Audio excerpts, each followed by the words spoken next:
Yan guys, nagluto ako ng fried rice ni Gracia, Filipino fried rice.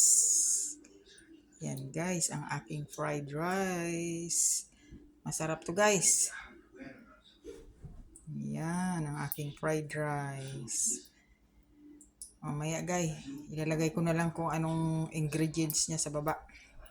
Tingnan nyo na lang. Masarap yan guys.